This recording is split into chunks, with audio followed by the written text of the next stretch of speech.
নমস্কার।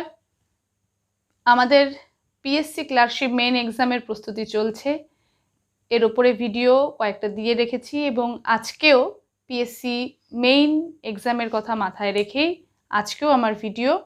তবে আজকে টপিক আরেকটি অন্য একটি বিষয় নিয়ে আলোচনা, সেটা হচ্ছে প্রেসি রাইটিং। প্যাসেজ ট্রান্সলেশন নিয়ে ভিডিও দেওয়া হয়েছে এবং লাস্ট ভিডিও দেওয়া হয়েছিল নিউজ পেপার রিপোর্ট রাইটিং এর ওপরে।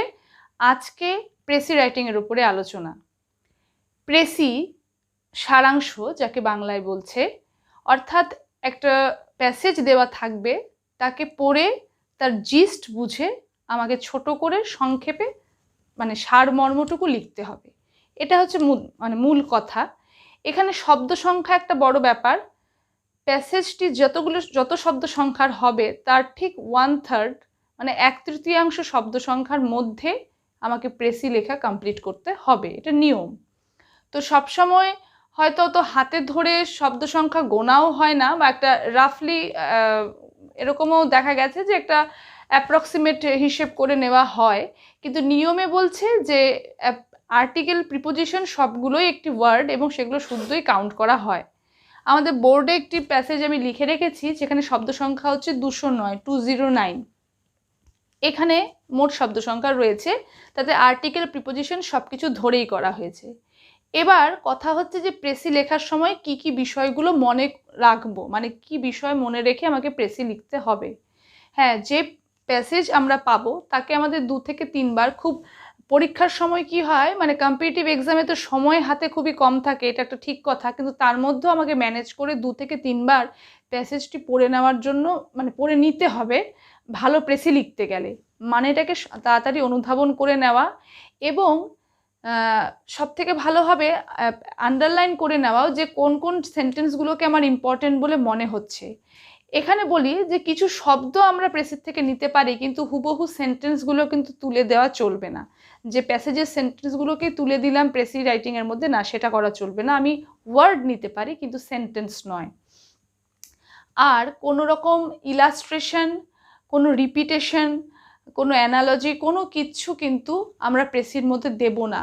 শুধু যেইটুকু কথা না বললেই নয়, অর্থাৎ প্যাসেজটা পড়ে পর আমি যেটুকুই বুঝলাম সেটুকুই আমাকে লিখতে হবে। কোনো বাড়তি কথা বা কোনো উদাহরণ দিয়ে কোনো কিছু বোঝানো, এগুলো কিচ্ছু মেনশন করার জায়গা নেই। নিজের কোনো ধারণা সেগুলো বা নিজের কোনো মতামত এক্ষেত্রেও কিন্তু দেওয়া যাবে না। প্যাসেজটা পড়ে পর খুব সংক্ষেপে প্যাসেজের যে মূল বিষয়টা রয়েছে সেটাই লিখতে হবে আমাকে প্রেসিতে। আচ্ছা, এখন একটা এক্সাম্পলের মধ্য দিয়ে সেটা আমি বোঝানোর চেষ্টা করব। আমি আমার মতো করে এখানে যে প্যাসেজটা রয়েছে তার প্রেসি করার চেষ্টা করব। আগে প্যাসেজটা পড়ে নিই। Is the modern man less physically fit than his ancestors? This is a question that has bothered many doctors and others concerned with human health and environment in the modern world. We are so used to the comforts that modern technology has given to mankind that we forgot how important it is for man to keep himself physically fit. We have tended to be misled by the decrease in human death rate made possible by modern medicine. No matter how underdeveloped a country is, no longer die in their thousands because of diseases like smallpox and cholera, which caused untold misery and death until not very long ago. But a lower death rate does not necessarily mean that modern man is healthier than his ancestors. Modern man is more prone to heart disease and cancer, which were unknown in the past. To be physically fit, one does not have to be a He-Man of the Tarzan brand. One does not have to be a champion weightlifter to lead a healthy life. All one needs regular physical exercise that will keep the body fit and in working order. Swimming, walking, cycling, skipping, and running are types of exercises that keep the body toned up without causing too much strain. এখন আজকে এটার একটু আমি করে দিচ্ছি বিষয়টা বোঝানোর জন্য। আমি জানি না, আমার সাথে সাথে আশা করব যে আপনারাও হয়তো প্যাসেজটি পড়লেন এবং তাতে একবার পড়ে যেটুকু মনে হচ্ছে যেটা ফিজিক্যাল ফিটনেসের কথা বলা হচ্ছে এবং এখানে কিন্তু একটা কম্প্যারিজন রয়েছে আমাদের মানে আগের স্বাস্থ্য ব্যবস্থার সঙ্গে এখন, মানে আগে আমরা কেমন ছিলাম বা এখন আমরা কেমন আছি, এবং মৃত্যু হার কমে গেছে ঠিকই আগের চাইতে, সেটা মডার্ন মেডিসিনসের দৌলতে, মডার্ন টেকনোলজির দৌলতে। তার মানে আমরা কি আমাদের পূর্বপুরুষদের থেকে বেশি সুস্থ আছি, এরকম একটা কথা এখানে এই প্যাসেজটার মধ্যে কিন্তু তুলে ধরা হয়েছে। আমি আরেকটু ডিটেলে আসি। যেমন, is the modern man less physically fit than his ancestor? প্রথম কোয়েশ্চেনটা রাখা হয়েছে যে আজকের যুগের মানুষ, মানে এখনকার মানুষ কি স্বাস্থ্যের দিক থেকে তাদের পূর্বপুরুষদের থেকে কম fit? This is a question that has bothered many doctors and others concerned with human health and environment in the modern world. এই যে প্রশ্নটা, অর্থাৎ প্রথম যে কোয়েশ্চেনটা এখানে রাখা হয়েছে, এই প্রশ্নটা কিন্তু অনেক ডাক্তার এবং যারা হেলথ কনসার্ন, যারা স্বাস্থ্য নিয়ে গবেষণা করেন, তাদের সবাইকে কিন্তু ভাবাচ্ছে যে সত্যি কি এই কোয়েশ্চেনটা রাইট, এটা কি অ্যাপ্রোপ্রিয়েট যে modern man less physically fit than his ancestor? We are so used to the comforts that modern technology has given to mankind that we forgot how important it is for man to keep himself physically fit. We are so used to the comforts that modern technology has given to mankind.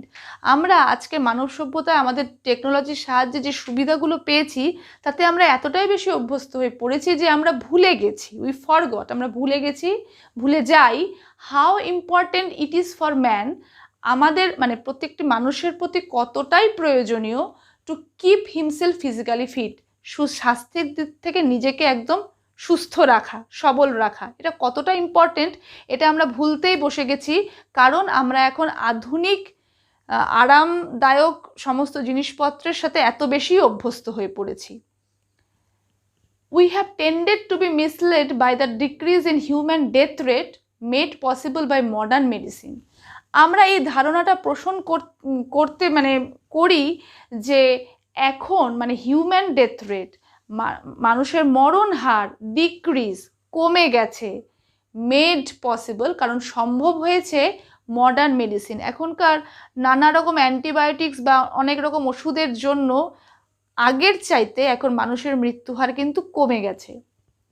No matter how underdeveloped a country is, no longer die in their thousands because of diseases like smallpox and cholera, which caused untold misery and death until not very long ago.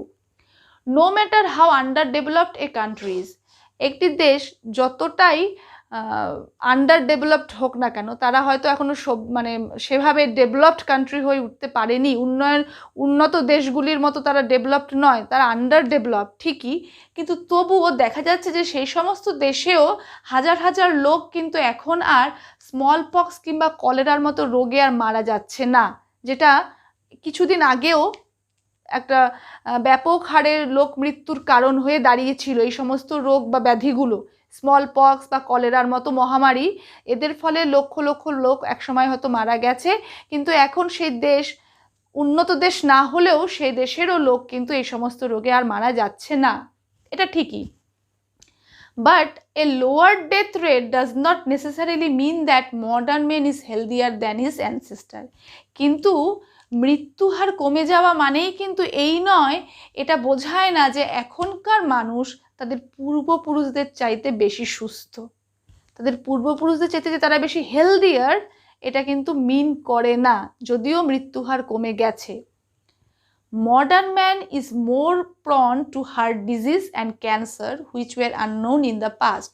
কারণ এখনকার সমাজে মানুষ অধিকাংশই হৃদরোগে আক্রান্ত কিংবা ক্যান্সারের মতো রোগে আক্রান্তের সম্ভাবনার শিকার বেশি হচ্ছে, যেটা কিন্তু অতীতে একদমই ছিল না। এই সমস্ত রোগগুলো অজানা ছিল, যেটা এখনকার আমাদের মডার্ন লাইফের পার্ট হয়ে দাঁড়িয়েছে এই সমস্ত ডিজিজগুলো, হার্ট ডিজিজ, ক্যান্সার, এই সমস্ত রোগ। To be physically fit one does not have to be a he man of the Tarzan brand. হ্যাঁ, ফিজিক্যালি ফিট বলতে কাদের বোঝায়? হ্যাঁ, ফিজিক্যালি ফিট বলতে এখানে তারা মানে এরকম নয় যে তাকে টারজানের মতো শক্তিশালী পুরুষ হতেই হবে, নট দ্যাট। আবার one does not have to be a champion weight lifter to lead a healthy life. আবার খুব সুস্থ সুন্দর জীবনযাপন মানে এও নয় যে তাকে একদম ওয়েট লিফটিংয়ে ভার উত্তোলনের মতো কোনো কাজে তাকে চ্যাম্পিয়ন হতে হবে, না, এরকম না হলেও চলবে। টারজান মানেই যে সে physically fit, weight lifter champion মানেই সে physically fit, not that. all one needs regular physical exercise that will keep the body fit and in working order. আমাদের প্রত্যেকের সবার কি প্রয়োজন না, ফিজিক্যাল এক্সারসাইজের, শারীরিক কসরতের প্রয়োজন, ব্যায়ামের প্রয়োজন, নিয়মিত অনুশীলন করা যাকে বলে সেরকম শরীরচর্চার প্রয়োজন, যেটা কি করবে আমাদের শরীরের সমস্ত কিছুকে সঠিকভাবে বজায় রেখে শরীরকে সুস্থ করে রাখবে।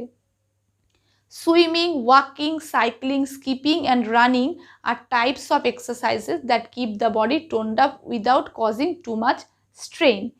এই কিছু উদাহরণ এখানে দেওয়া হয়েছে যে সমস্ত এক্সারসাইজগুলো অত্যাধিক ধকলেরও নয়, আবার শরীরকে ফিট রাখতে সাহায্য করে। তারা হলো সুইমিং, ওয়াকিং, সাইক্লিং, স্কিপিং এবং রানিং।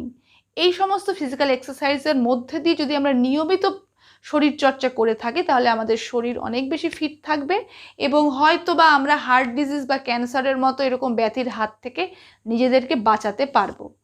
তাহলে এটা হচ্ছে এই প্যাসেজের মূল কথা। মানে মূল কথা তাহলে কোনগুলো দাঁড়াচ্ছে, যে একটা কম্প্যারিজন আমাদের অ্যানসেস্টার মানে আমাদের আগের সময়ের সাথে এখনকার সময়ের। হ্যাঁ, সে সময় হয়তো হাজার হাজার লোক মারা গেছে স্মল পক্স বা কলেরার মতো রোগে, কিন্তু এখন কি হয়েছে না, আধুনিক ওষুধপত্র বা টেকনোলজির জন্য এভাবে মানুষের মৃত্যুর হার কমানো গেছে ঠিকই, কিন্তু ক্যান্সার বা হার্ট ডিজিজের মতো আরও মারাত্মক বা জটিল রোগের শিকার এখনকার মানুষ হয়ে পড়ছে, এখন আমরা বেশি হয়ে পড়ছি। এবং এটার হাত থেকে বাঁচার জন্য আমাদের প্রত্যেকের কিন্তু নিয়মিত শরীরচর্চার প্রয়োজন। এটাই হচ্ছে এই প্যাসেজের মূল কথা, যে এক সময় মানে মৃত্যুর হার কমে গেলেও মানে যখন একটা সময় স্মল পক্স বা কলেরার মতো রোগে প্রচুর মানুষ মারা গেছে, কিন্তু এখনকার দিনে বর্তমান টেকনোলজি বা খুব ভালো ভালো ওষুধপত্র আবিষ্কারের ফলে মৃত্যুর হার এই সমস্ত রোগের হাত থেকে আমরা কমাতে পেরেছি ঠিকই, কিন্তু আরও জটিল রোগের শিকার আমরা হয়ে পড়ছি। এই সমস্ত রোগের থেকে বাঁচার জন্য আমাদের নিয়মিত শরীরচর্চার প্রয়োজন। এই হচ্ছে এখানকার মূল কথা। বাকি অনেক কথা এখানে বলা রয়েছে, সেগুলো নিয়ে কিন্তু আমরা ভাববো না। যেমন এগুলো সমস্ত হচ্ছে একটা এক্সাম্পল দেওয়া, যে to be physically fit one does not have to be a he man of the Tarzan brand or champion of the weight lifter, not that. এগুলো আমাদের মেনশন করার কিন্তু কোনো প্রয়োজন নেই, কোনো প্রয়োজন নেই এই সমস্ত কথা বলার। বা এই যে এখানে যে বলা হয়েছে মানে যেভাবে ভেঙে বলা হয়েছে সব কিছু, সেগুলো কিন্তু এভাবে ডিটেলে আমাদের কিন্তু প্রেসিতে আমরা তুলে ধরবো না। তো এবার আমি আসবো এই প্যাসেজের সংক্ষিপ্ত সারে, অর্থাৎ প্রেসিতে। এখানে 209টা শব্দ রয়েছে, আমার 1/3 শব্দের মধ্যে প্রেসি কমপ্লিট করতে হবে। তো এবং প্রেসির কিন্তু একটা টাইটেল দিতে হবে। যখনই প্রেসি লিখবো তার একটা সমস্ত যখনই প্রেসি আমরা সামারি যাই লিখি না কেন তার কিন্তু একটা টাইটেল চাই। তাহলে আসছি এই প্যাসেজের প্রেসি নিয়ে। টাইটেল দিয়েছি ফিজিক্যাল ফিটনেস, যেটা আমার মনে হয়েছে এই প্যাসেজটির একটি মূল মেসেজ, যে ফিজিক্যাল ফিটনেস থাকাটা ভীষণই জরুরি এখনকার আমাদের এই মডার্ন সিভিলাইজেশনে। তো সেখানে ফিজিক্যালি ফিট থাকার এই মেসেজটি ওই প্যাসেজটার মধ্যে রয়েছে। এবং আর ছিল হচ্ছে অতীতের সঙ্গে মানে আমাদের পূর্বপুরুষদের সঙ্গে আমাদের একটা হেলথ কম্প্যারিজন, মানে এখনকার সাথে অতীতের একটা হেলথ কম্প্যারিজনের একটা কথা। তো সেটা নিয়েই বক্তব্যটা এখানে লেখা হয়েছে যে ইট is a misconception that modern man is healthier than his ancestors.